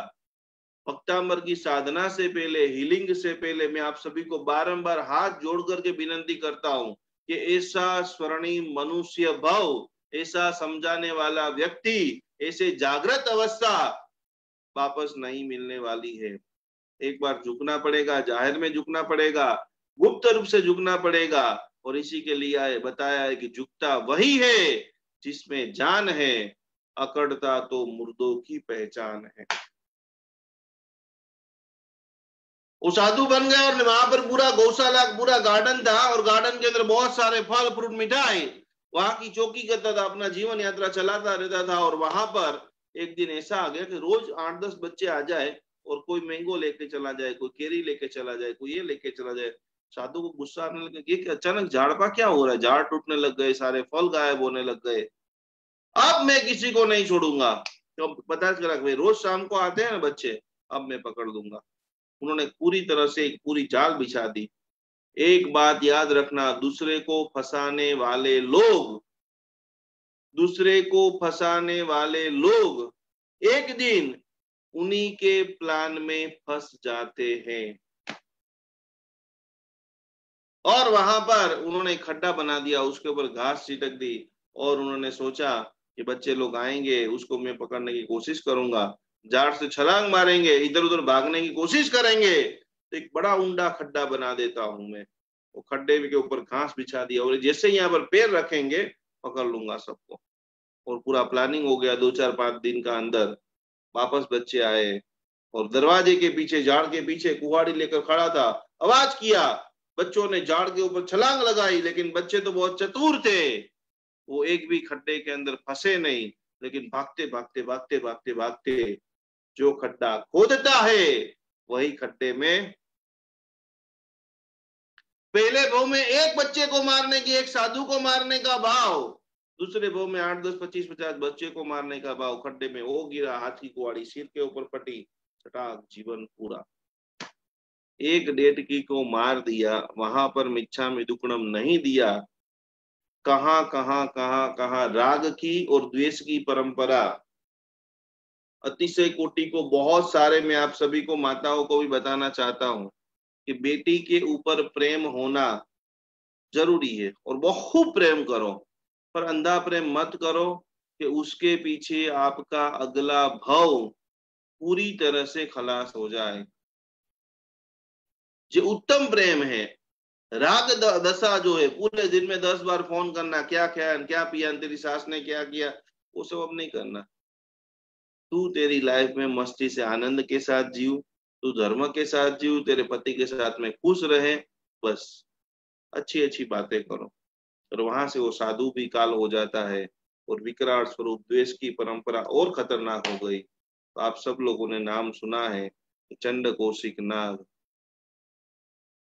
कहां से शुरू हुई? एक डेट की और मिच्छामि दुक्कडम नहीं मांगा तो एक में से 10, 15, 20, और यहाँ पर इतना क्रोध हो गया कि मैं जिसको भी देखूं, मेरे अंदर इतना सामर्थ्य पैदा हो कि मैं जिसको भी देखूं वो जल करके भस्मीभूत हो जाए।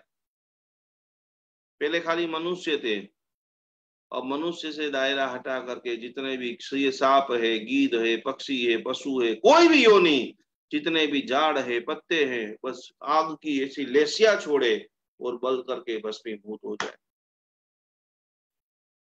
उस रास्ते से मनुष्य ने जाना छोड़ दिया। कहने का तात्पर्य इतना ही है कि द्वेष की परंपरा, द्वेष के बीज आप बो रहे हो, एक दिन ऐसा ना हो जाए कि बहुत बड़ा वट वृक्ष हो जाए। वो वट वृक्ष को खत्म करने के लिए चंड कौशिक के पास भगवान महावीर थे, लेकिन हमारे पास उस वक्त कौन आएंगे वो हमें पता। आज आपके पास महावीर है तो महावीर के संदेशों को समझ लीजिए, अपना लीजिए, निर्मल हो जाइए। तो बात चल रही थी सपने कहाँ आते हैं, क्यों आते हैं। पितृ सपने में यदि एक पितृ दिखे तो क्या करना, बहुत सारे पितृ दिखे तो क्या करना, सपने में यदि पितृ को कुछ देना चाहिए या नहीं देना चाहिए। तो जिसको ज्यादा स्वप्न आते हैं, आज का साइंस ने ऐसा सिद्ध कर दिया कि वो मानसिक रूप से जो कमजोर होता है, काल्पनिक दुनिया में जो व्यक्ति ज्यादा जीता है, जो व्यक्ति रात को खाना खाता है, रात को खाना तो सब कर, रात को अतिशय खाना खाता है। 2 चीज लिखना कि रात को अतिशय जो खाना खाता है और एक साथ में बैठ करके अतिशय खाना खाता है, उनको ज्यादा स्वप्न आते हैं। दूसरे नंबर के अंदर बुरे स्वप्न, पितरों के स्वप्न किसको आते हैं? तो कि जिनका आहार यानी भोजन, जो नॉनवेज आदि खाते हैं, जो भी नहीं खाना चाहिए वो खाते हैं, जिनका आहार और आचरण शुद्ध नहीं होता, कथनी और करनी में जिसका अंतर है, उनको बुरे स्वप्न आते हैं। साथ साथ में मन में कोई चीज का प्रेशर है, दबाव है, नौकरी के अंदर टारगेट पूरा करना है, मकान खाली करने का यदि बोल दिया है, कोई भी चीज के अंदर प्रेशर में हो, कोई जगह पे शेयर बाजार का लॉस हो गया है, सखत तनाव के अंदर आप पीड़ित हो, चिंता से पीड़ित हो, उस व्यक्ति को ज्यादा स्वप्न आते हैं। स्वप्न किन किन लोगों को आ सकते हैं? आज का हमारा मुख्य विषय है कि जो गुजर गए हैं वो व्यक्ति हमें स्वप्न में आए तो उसका फल क्या हो सकता है। तो कि आमतौर के ऊपर देखा जाता है कि मृत्यु जो जिसकी हो गई है, वो स्वजन आपके स्वप्न में आना कोई न कोई दुर्घटना का संकेत है। सबसे पहली कॉमन मिनिमम बात, 4 बात आपको मैं आज लिखाऊंगा, फिर आपको एनालिसिस करना है। साथ साथ में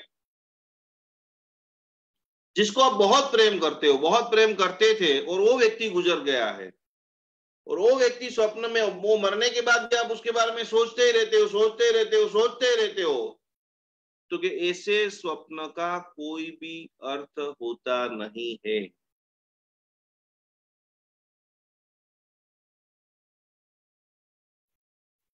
साथ साथ में आपने जिस घर के अंदर मकान ले लिया है, उस घर में किसी ने सुसाइड कर दिया है, आपको पता नहीं है, या वहां पर किसी भी अतृप्त व्यक्ति का वास है, ऐसे सैकड़ों दृष्टांत, सैकड़ों ऐसी चोरियां हो रही है, सैकड़ों ऐसे मकान बन रहे हैं।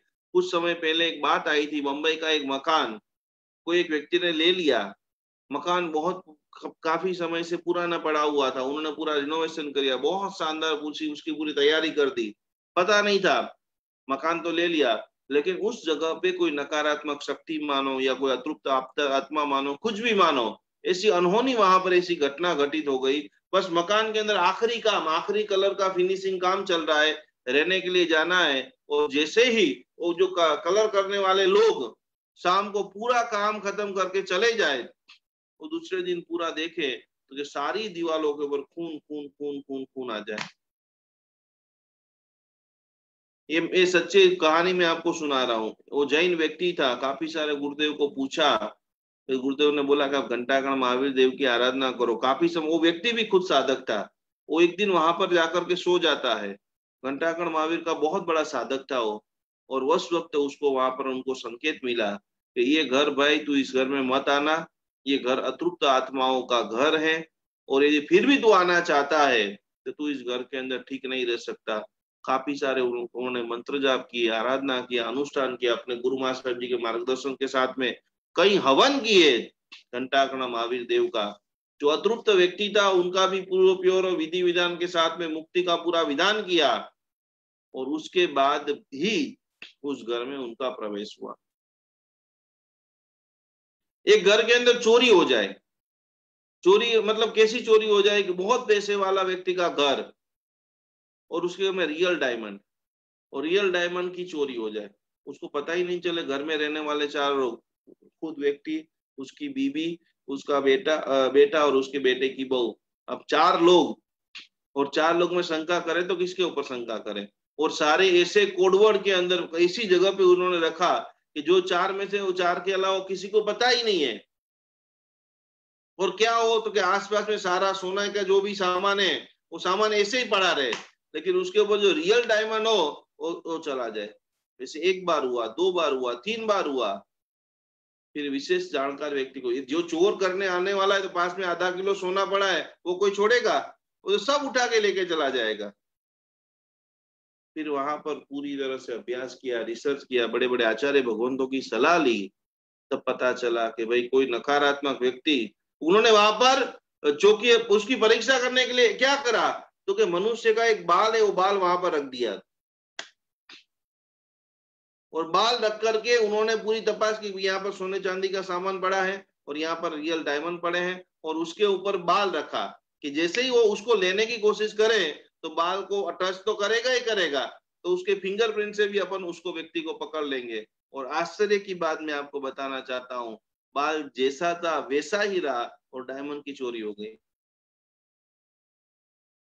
ये कितनी बड़ी रहस्य की बात है।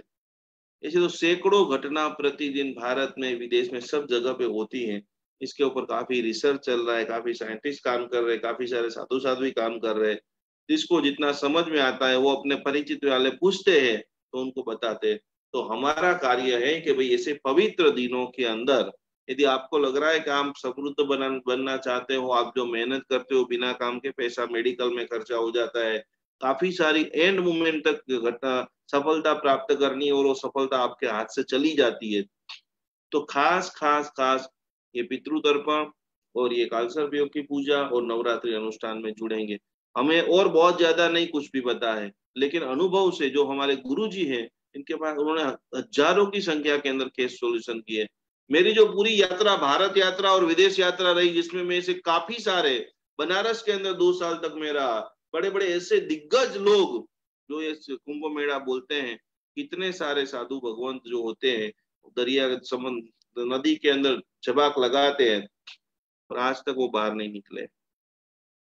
मेरे गांव के अंदर काफी समय पहले जब मेरा अभ्यास काल चल रहा था, 400 साल के एक संत वहां पर आए थे। उसका शायद मेरी एक किताब के अंदर मैंने फोटो भी छापा हुआ है। तो हमको भी यकीन नहीं हो रहा भाई 400 साल कैसे हो रहे। फिर काफी समय तक, लगभग हमारी 7-1 मिनट तक बात हुई, वैसे तो कुछ बोलते नहीं है। फिर जिनके घर पे आए थे वो गुरुजी ने बोला कि भाई ये मनुष्य तो उनकी उम्र अपने को लगे भाई 90-100 साल के होंगे, लेकिन उन्होंने बताया कि ये तो हम नाखून जो देख रहे हो ना, नाखून, ये नाखून का जैसे तुम्हें शंका हो रही कि ये मनुष्य 400 साल का कैसे हो सकता है, तो कि अभी अभी पुरातत्व नाम का जो विभाग होता है, पुरातत्व विभाग के अंदर जैसे कितने साल पुराना ये वृक्ष है, कितने साल पुराना ओल्ड ये चीज है, वहां पर अभी इनकी नाखून की टेस्ट कराई तो पता चला कि इनका जो नाखून है वो 400 साल से भी ज्यादा पुराना है।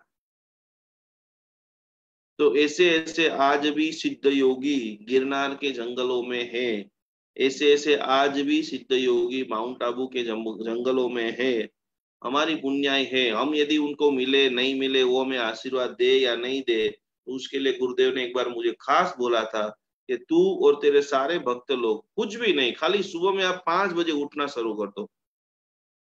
5 बजे सबको उठना ही है और 5 बजे उठकर क्या करना है, तो कि हो सके तो प्रतिक्रमण करो, और नहीं हो सकता है तो खास करके जो ब्रह्म मुहूर्त है उस समय मिनिमम मिनिमम मिनिमम 15 मिनट ध्यान करो, मेडिटेशन करो, खुली हवाओं के अंदर चलने के लिए जाइए। प्रकृति, ये हमारे शास्त्रों के अंदर लवण समुद्र आदि जो समुद्र बता रहे हैं ना, उसके पानी के जो मोजा, ये पूरी पृथ्वी जो चल रही है, आज भी आप शांति से बैठे हो आपके परिवार के साथ। आज ही मुझे एक फोन आया इंदौर से, सत्य घटना बता रहा हूं कि बड़े बेटे को कोरोना हो गया, पूरा घर तितर बितर आज हो गया है। बच्चा 8 घंटे से रो रहा है अपने पिता को मिलने के लिए। बड़े बड़े 2 बेटे, उसमें बड़े बेटे को हो गया, उसकी वाइफ को क्वारंटाइन कर दिया, एक रूम के अंदर पूर दिया है, और उसका एक छोटा सा बच्चा इतना रो रहा है। दूसरा बेटा उसकी सेवा में है, उसके माँ बाप एक छोटे से गांव के अंदर है, भयंकर दुखी, न घर में कोई खाने बनाने वाला, न कोई पीने बनाने, कोई आकर के दे जाए तब ये खाता है। तो आज ईश्वर ने आपके ऊपर कितनी कृपा की है कि आप आपके परिवार के साथ 3 टाइम खा सकते हैं, पी सकते हैं, बोल सकते हैं, हंस सकते हैं और मस्ती भरी दुनिया के अंदर जी सकते हैं। तो कि सुबह में उठकर 10-15 मिनट आप खाली चलते भी हो तो उस वक्त जितने भी सिद्ध योगी है माउंट आबू में, गिरनार में, समय शिखर में, विश्व के कोने कोने, हिमालय के अंदर, वो पूरी रात विश्व के कल्याण के लिए, मंगल के लिए प्रार्थना करते हैं। जैसे अभी रात का टाइम होगा 11-12 बजेगा, अपने अपने वैसे पूरे ध्यानस्थ अवस्था के अंदर पूरी रात। और एक हमारे महाराज साहब जी जो हैं जम्बू विजय महाराज साहब, उनकी किताबों के अंदर और काफी सारे किताबों में भी लिखा है कि हिमालय में कितने सारे जैन साधु भी है, 1,000 साल के, 600 साल के, 500 साल के, ऐसी उन्होंने समाधि लगा करके बैठी है। बुद्धि सागर महाराज जी का दृष्टांत उनके जीवन चरित्र में लिखा है कि जब जब भी उनको साधना करती थी, तब साधना करनी थी तो 2-2 दिन, 3-3 दिन, 5-5 दिन तक साबरमती अहमदाबाद की जो नदी है उनके खोपचे के अंदर ध्यान लगा करके बैठ जाते थे। 72 घंटे का ध्यान, ना कोई पानी, ना कोई भोजन।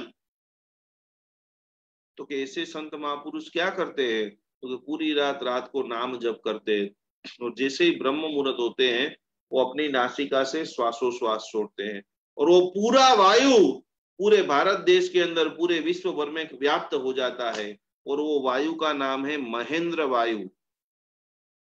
तो कि वो वायु का, वो हवा का खाली आपको स्पर्श हो जाए। सुबह में आप 5-5:15 बजे चलने के लिए जा रहे हैं और वो ठंडी हवा खाली आपके बॉडी के ऊपर स्पर्श भी करती है, अपूर्व कोटि की सकारात्मक ऊर्जा, रोग प्रतिकारक शक्ति प्रचुर मात्रा में आप प्राप्त कर सकते हो फ्री में। खाली आप चाहते हो कि मैं स्वस्थ बनूं, मैं सुंदर बनूं, मैं मेरे संकल्प को पूर्ण करूं, तो कि इसी भावधारा में आगे बढ़ते बढ़ते ऋण मुक्ति अनुष्ठान में आखिरी 3 बात मैं आपको आज बता रहा हूँ। तो हम स्वप्न की बात कर रहे थे, कुछ एक अलौकिक जो विश्व है जिसके बारे में सैकड़ों लोग संशोधन कर रहे हैं, सैकड़ों लोगों ने संशोधन कर लिया है। हमें जितना चाहिए वो इतना हमें मिल गया है, और कुछ भी नहीं आता है तो जय आदिनाथ, जय आदिनाथ, जय आदिनाथ, जय भक्तांबर, जय भक्तांबर, जय भक्तांबर। बस, न हमारे कोई ज्यादा सवाल है, न कोई ज्यादा जवाब है। भक्तांबर और आदिनाथ दादा ही हमारी साधना है, भक्तांबर और आदिनाथ दादा ही शुभारंभ है, और भक्तांबर ही और आदिनाथ दादा ही हमारा अंत। और इसी के साथ में किसी को बहुत सारा प्रेम करते हो तो वो व्यक्ति भी आपको स्वप्न में आ सकता है, उसका कोई मतलब नहीं होता है, वो नॉर्मली सपना होता है। कभी कभी अब जो मुख्य बात आ रही है वो ध्यान से आप लोग सुनना, क्योंकि पितृदोष की पूजा जैसे ही खत्म हुई करीबन 7 से 8 कॉल ऐसे आए कि मैं खुद अचंबा हो गया। तो कितने सारे लोगों ने अपने घर के दरवाजे के गेट के पास पितृओं को देखा था, कितने सारे लोगों ने अपने बच्चे बच्चियों छोटे थे गुजर गए थे उनको देखा था। तो वो बहुत सारे संकेत करते हैं, इशारा करते हैं, कुछ आपको बात बताने की कोशिश करते हैं, और वो संकेत को इशारा को आप बराबर समझ जाते हो तो आने वाले कई बड़े संकटों से बच सकते हो, और आने वाले कई सारे सिद्धियों को भी आप प्राप्त कर सकते हो। तो कभी कभी अतृप्त आत्माएं, जो वे 2 दृष्टांत मैंने आपको बताए कि कभी कभी 2 अतृप्त आत्माएं आपको स्वप्न में आकर कुछ संकेत करती है, वो खास खास खास आपको उसके बारे में समझना है, जानना है, और उनकी इच्छा पूरी हो सके ऐसा आपको प्रयत्न करना है। सपने से डरना नहीं है, बिल्कुल डरना नहीं है, कोई भी स्वप्न से आपको डरना नहीं है, लेकिन संकेत जो है, उनके जो भाव है, उनके जो शब्द है, उनको समझना है और वैसा ही आपको आचरण करना है, उसका अर्थ समझिए। तो खास करके कभी भी आपको स्वप्न के अंदर एक पूर्वज दिखाई दे, कोई भी व्यक्ति गुजर गया है और अकेला वो स्वप्न के अंदर आता है, तो कि उसका जो अर्थ है वो आपको कोई ना कोई रूप से संकेत देना चाहते हैं, कुछ ना कुछ आपको कहना चाहते हैं। तो वो खास उनके जो संकेत है वो क्या बोलते हैं, क्या आपको बताते हैं, कोई कोई चीज है कि जो बहुत सारा वहां कहीं पर धन पड़ा हुआ है और आपको पता नहीं चल रहा है, तो उनके संकेतों को खास खास खास समझिए। ढेर सारे पितृ आपको एक साथ में स्वप्न में दिखते हैं, बहुत सारे पितृ एक साथ में दिखते हैं, तो खास करके घर के मुख्य व्यक्ति के आयुष्य में कोई ना कोई बड़ा संकट आने वाला है। बहुत सारे जब यदि आपको एक साथ में दिखे, आगे जाकर के पूर्वज को आप कुछ दे रहे हो, कोई भी वडील व्यक्ति है या कोई भी गुजर गया है वो व्यक्ति को आप यदि कुछ दे रहे हो तो समझ लेना कि आपको आने वाले समय में मेहनत ज्यादा करनी पड़ेगी। आपको आपका भाग्य जो है, आपकी सफलता है, वो उनका पूर्ण विराम आने वाला है। और आखिरी चौथी बात, पूर्वज जो आपको कुछ दे रहे हैं, माता आ गई, पिता आ गई, दादा आ गई, भाई आ गया, बहन आ गई, और आपकी झोली में कुछ दे रहे, आपको कुछ गिफ्ट दे रहे, कोई संकेत बता रहे, तो पूर्वज के द्वारा यदि कोई भी वस्तु आपको प्राप्त हो रही है, मतलब आपकी सफलता, सक्सेस, बुनियादी जबरदस्त चारों तरफ नाम, कीर्ति, स्थापना आपको प्राप्त होने वाली है, बहुत आप आगे बढ़ने वाले हैं। और आखिरी ऐसा स्वप्न आप यदि देखें कि आपके जो पूर्वज हैं, कोई भी आपका मृत व्यक्ति है, उसकी दुर्घटना हो रही है या पूर्वज के ऊपर संकट दिख रहा है, तो कि उसका जो सारांश स्वप्न शास्त्र के अंदर बताया है कि इस अवस्था में यदि आप पूर्वज को देखते हो तो आपका संकट टल गया है, आपकी तकलीफ आपके माता पिता, दादा दादी, वडीलों ने ले ली है। तो कि इसी प्रकार से पितृ तर्पण की जबरदस्त विधान समग्र जैन शासन के अंदर पहली बार सैकड़ों साधु साधु जी भगवान, सैकड़ों साधु साधु जी जो अंगत भगवान जो है हमारे, वो खुद अपने माता पिता को, स्नेही स्वजन को बोलते हैं पंडित जी को फोन करो, जल्दी जल्दी से रजिस्ट्रेशन कराइए। रोज एप्लीकेशन से सैकड़ों परिवार नए जुड़ रहे हैं, नए समझ रहे हैं, क्योंकि सामूहिक का पुण्य अपरंपार होता है। दुनिया में और बहुत सारे लोग कराने वाले हैं, करा रहे हैं, बहुत अच्छा करा रहे हैं, लेकिन सामूहिकता जो हो रही है, गणित का नियम है 1 + 1 = 2, लेकिन मंत्र शास्त्र का नियम है 1 + 1 = 11। एक के पास में एक बेटे तो 11 हो जाता है। तो हम करीबन हजारों की संख्या में जब ये तर्पण कर रहे हैं, नमन कर रहे हैं, वंदन कर रहे हैं, तो सभी के पूर्वज, सभी के वडील हम सबको आशीर्वाद दे। और हमारा जो मुख्य संकल्प है कि हमें तीसरे भव में मोक्ष की प्राप्ति हो, कर्म का अक्षय हो, परिवार में प्रेम बढ़े, स्नेह बढ़े। कई सालों से परिवार में अबोला चल रहा है, 2 बहनें नहीं बोल रही है, 2 भाई नहीं बोल रहे हैं, उन सभी के संबंधों में मधुरता है। और मधुरता का शुभारंभ यानी पितृ दोष निवारण की महापूजा, काल सर्वयोग की महापूजा, वो सारी पूजाओं में हम सब लोग जुड़ करके खूब प्रगति, खूब सफलता को प्राप्त करें। आदिनाथ भगवान और भक्तामर से और करीब हो, इसी भावना से जिनाग्रहण की बोला गया हो। मिच्छामि दुक्कड़म। प्रार्थना રહેશું પૂજાબેન કે ક્લાસ આપણે લેવો છે? કાલે જ લઈએ હવે જી આર્ટ ઓફ હેપીનેસ કાલે કન્ટિન્યુ કરીએ, આજે પૂરું કરીએ। जी काले आपको खूब सरस मजाનું आर्ट ऑफ हैप्पीनेस के लिए बहुत आप सभी के लिए जो हमारे हाँ जो खास हमारे वक्तामर हीलर बन रहे हैं, उन सभी के लिए बहुत शानदार हमने म्यूजिक तैयार किए हैं। और नए हमारे पूरी तरह से 50 पावरफुल म्यूजिक हम आप सभी को देने के लिए भी तैयार कर रहे हैं।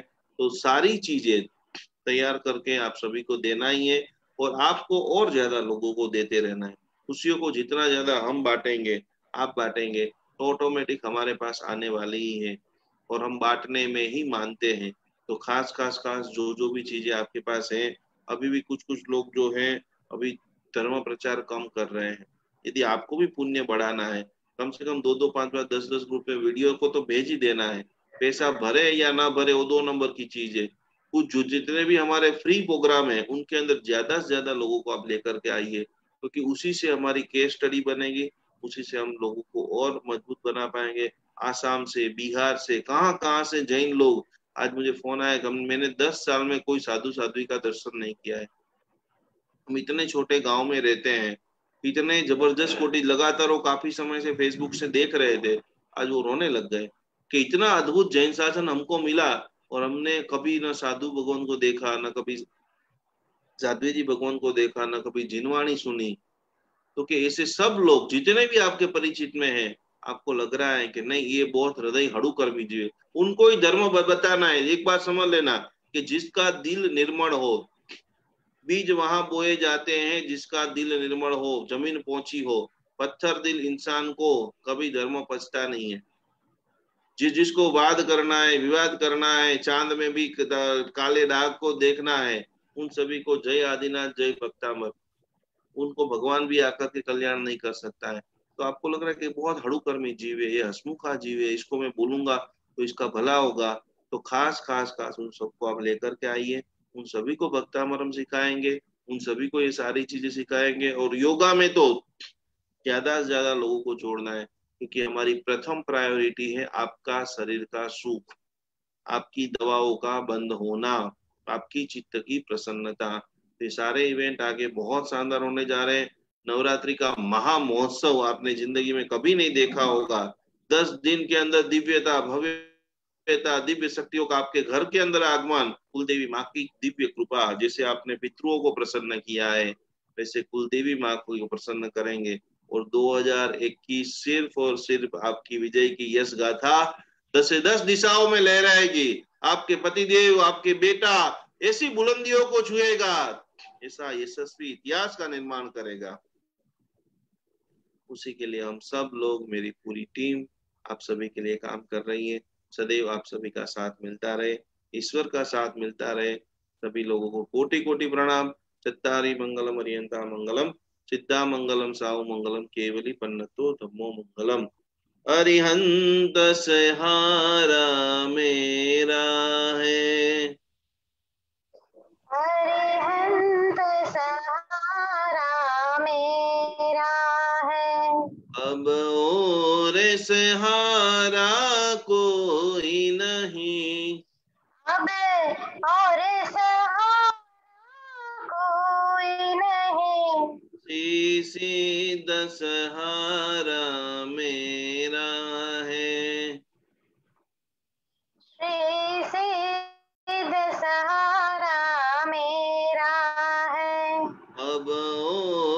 सहारा कोई नहीं, अब और सहारा कोई नहीं, आचार्य सहारा मेरा है, आचार्य सहारा मेरा है। अब और सहारा कोई नहीं, अब और सहारा कोई नहीं, उपाध्याय सहारा मेरा है, उपाध्याय सहारा मेरा है। अब और सहारा कोई नहीं, अब और सहारा कोई नहीं, सर्व साधु सहारा मेरा है, सर्व साधु सहारा मेरा है। अब और सहारा कोई नहीं, अब और सहारा कोई नहीं, जैन धर्म सहारा मेरा है, जैन धर्म सहारा मेरा है। अब और सहारा कोई नहीं, अब और सहारा कोई नहीं, अरिहंत सहारा मेरा है। खूब सब लोग खुश रहिए, मस्त रहिए, जिन शासन की सेवा करते रहिए, परिवार के प्रत्येक व्यक्ति को खुश रहने का प्रयत्न कीजिए। इसी भावना के साथ जिनाग्राम के बोला मिच्छामि दुक्कडम। ठंडू पानी पीवानो छोड़ी दीधु छे हितेशभाई माहेश्वरी, खूब खूब अनुमोदना। देखिए एक बात यहाँ पर मैं आपको बता देता हूँ कि जो मैंने एक बटवा बोला था जिसमें आपको रखना है चावल 1 किलो रख देना, 15-20 नंग सोपारी रख देना, 15-20 नंग बादाम, ये ध्यान से लिख लो सब लोग। सारी पूजाओं के लिए लिस्ट जो है जिसमें अंदर शक्कर के टुकड़े, अष्ट प्रकारी पूजन का पूरा सामान, शक्कर के टुकड़े बराबर 20 से 25 नंग रखना है। हमारी 17-18 पूजा होगी बराबर, लेकिन एक आध दो ज्यादा, तो शक्कर के टुकड़े आपको रखने हैं। साथ साथ में आपको रखना है बादाम रखनी है, सोपारी रखनी है, चावल रखने हैं, एक धूप का पैकेट ला देना जिसमें 20 नंग धूप आ जाएगा, दिया आ जाएगा, वासस्केप का पैकेट, 1-2 ग्राम केसर, कुमकुम, अष्टगंध, इत्तर बराबर, घंटड़ी, शंख यदि आपके पास है मंदिर में तो सभी आपको लेकर के ही बैठना है। और इसी प्रकार से आप सभी लोग ज्यादा से ज्यादा आप सभी लोगों का कल्याण करो, मंगल करो। जिनकी पितृदोष की पूजा हो चुकी है वापस एक बार आपको बता देता हूँ, उनको नहीं करना है, जिसकी बाकी है वही उन्हीं को करना है। आपको फिर भी दोबारा करना है तो 3 लोगों का सेट लेकर के आप वापस इसको कर सकते हो। इसके बाद कालसर्प योग की जो पूजा है, बहुत पूरे महीने का, पूरे 12 महीने का सबसे बड़ा दिन जो है भाद्रवा वदी अमावस्या, तो उस दिन कालसर्प योग की जो पूजा है उसका हम विधान करेंगे और आगे से पूरा रिवीजन कैसे करना है, क्या करना है, वो सारी बातें कल आपको बताएंगे। कल आपको सारे कैलेंडर बताएंगे। कितने शानदार हमारे बीच में जो लोग हैं कि अद्भुत अद्भुत अद्भुत, इतने खतरनाक एक एक से चढ़ियाता लोग है। हाँ पूजा जी, एक करवानो હતું। कुछ लोगों के कैलेंडर्स मेरे पास आए हैं, कुछ लोगों के अभी बाकी है और कुछ लोगों ने मुझे ना 1-1.5 वीक पहले भेजे थे। तो अभी मैं जिनका नाम ले रही हूँ ना उनके कैलेंडर्स हैं मेरे पास। इनके अलावा जिनके भेजने बाकी है वो भी मुझे भेजिए, और जिन्होंने मुझे पहले भेजे थे और इसमें नाम मैं नहीं बोल रही हूँ तो भी आप मुझे वापस से एक बार अपना नाम लिख के कैलेंडर भेज दीजिए। जो 1 से 1.5 वीक पहले जिनके आए थे उनके, और अभी नाम ले रही हूँ वो उनको वापस से भेजने की जरूरत नहीं है, उनके मैंने सेव कर लिए। श्री संतोष सिंघवी जी, श्री आशाबेन बोथरा, श्री ईनाबेन अमदावाद, श्री नीताबेन शाह मुंबई, श्री वर्षाबेन चंद्रकांत भाई शाह, श्रीमती एच शोभनाबेन जैन चेन्नई, श्रीमती मीनाक्षीबेन सुरेशभाई जैन अमदावाद, श्रीमती अर्चनाबेन हितेशभाई शाह, श्री दिव्याबेन चेन्नई, श्री संगीताबेन दोमाड़िया, श्री संगीताबेन दोमाड़िया, श्री नैनाबेन सतारा, श्री शशिकलाबेन, श्री फोरमबेन कोठारी अहमदाबाद और श्री अवनीबेन दीपक भाई शाह अहमदाबाद। इतने लोगों के कैलेंडर मैंने सेव कर लिए हैं। इनके अलावा अगर आपने मुझे नहीं भेजा है तो अभी भेज दीजिए, आपका नाम लिख के व्हाट्सएप की चैट में। और अगर आप मुझे पहले भेज चुके हो और मैंने अभी आपका नाम नहीं लिया है तो आप प्लीज मुझे वापस से एक बार रिसेंड कर दीजिए कैलेंडर की पीडीएफ और वीडियो आपने जो भी बनाया है वो। Thank you. तो कल वो हम सारे कैलेंडर को देखेंगे। आप सभी के बीच में छुपे हुए जितने भी सितारे हैं, चाहे वो बड़े हैं, 55 के हैं, बचपन के हैं, कितने भी हैं साल के, उन सभी की कामयाबी, खुशी का, आनंद का, किल्लोल का, अवार्ड की बहुत सारी बातें कल हम डिटेल के साथ में करेंगे।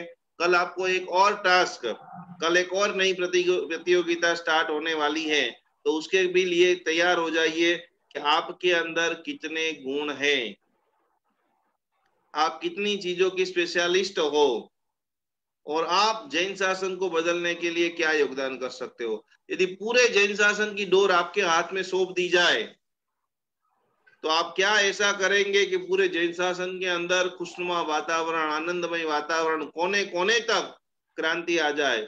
जैसी बहुत सारी चीजों को लेकर के पूजा जी ने प्रोग्रामिंग तैयार किया है, वो उसकी भी काफी सारी बातें हम कल करेंगे। इसी के साथ जय जिनेन्द्र, प्रणाम। कुछ 2-4 लोग जो होंगे उसके बात लेकर के आज का कार्यक्रम समाप्त करते हैं। उपसर्गा क्षेमांति चित्तेन्द्र विघ्नवलय मनः प्रसन्नता मेरी पूज्यपाद जिनेश्वरे सर्व मंगल मंगलम सर्व कल्याण कारणम प्रधानम सर्वधर्माणम जैनम जयति शासनम। कोई है नहीं, किसी का हैंड रेज नहीं है।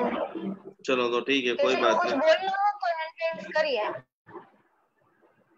जिग्नाबेन बोल से आज, जिग्नाबेन अनप्लान्ड बोलो। जिग्नाबेन તમારો વારો આવી ગયો।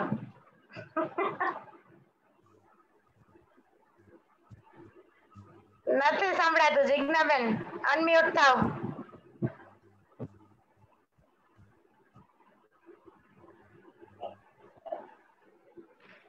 सीमा सा बतावेंगे। हाँ,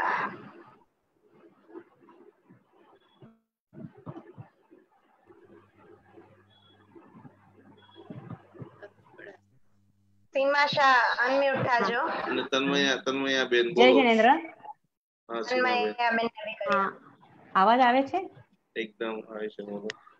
हाँ, जय जिनेन्द्र पूजाबेन, जय जिनेन्द्र गुरुजी।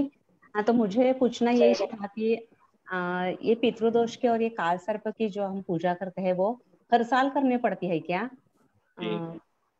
अच्छा, हर साल करनी है वो। Okay, thank you. प्रणाम जय जिनेन्द्र। हाँ बोलो तन्मया बेन। प्रणाम गुरुजी। प्रणाम पूजा।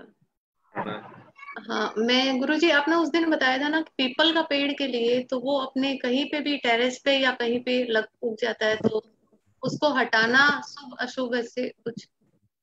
देखिए, इनकी विधि हमारे पास प्रचलित में नहीं है, लेकिन काफी सारे गुरु भगवंतों को जब हमने पूछा तो पीपल का झाड़ उतारने की भी एक विधि होती है। तो उसके लिए जो ब्राह्मण लोग आपके परिचित में हैं या आपके गांव में जो भी हैं, उसको बुला करके, अभी जैसे भाद्रवा महीना खत्म हो जाएगा उसके बाद आप विधि पूर्वक उसको उतार सकते हो, डायरेक्ट उसको काट सकते नहीं। प्रणाम जय जिनेन्द्र। चलो पति गયું? બસ પૂરું। જિજ્ઞાબેન કઈ બોલતા હતા પણ મ્યુટેડ જ છે। ઠીક છે, ચાલો। ચલો બધાને કોટી કોટી પ્રણામ। સાતામાં રહેજો। બધાની આઈફોનની એપ્લિકેશન લગભગ ચાલુ થઈ ગઈ છે, કદાચ કોઈની બાકી હોય તો આવતીકાલ છેલ્લો દિવસ છે, બરાબર જલ્દીથી રજીસ્ટ્રેશન કરી લેજો। પછી નવરાત્રીના બધા પૂજનો અનુષ્ઠાનો થશે અને ઉપર વોલપેપરમાં જ નોટિફિકેશન આવી જાય છે। કદાચ તમે અટકી જાઓ તો જરાક નજર નાખી દેજો। એપ્લિકેશનને બધા અપગ્રેડ કરી નાખજો। બધા મ્યુઝિકો અને ફટકડી માટેનું બહુ જોરદાર આખું ડિટેલ સાથે ફટકડી કેવી રીતે તમારી બોડીને ક્લીન કરે છે અને આજે જે સંકલ્પની બધી વાતો કરી છે એ પણ આવતીકાલે પીડીએફ માં આવી જશે। એટલે મજબૂત સંકલ્પ, અદ્ભુત સંકલ્પ અને પૂરો થાય એવો સંકલ્પ સાથે આપણે આપણી આગળની દુનિયાનો શુભારંભ કરીએ. પ્રણામ. જય જિનેન્દ્ર. Good night. પ્રણામ. જય જિનેન્દ્ર.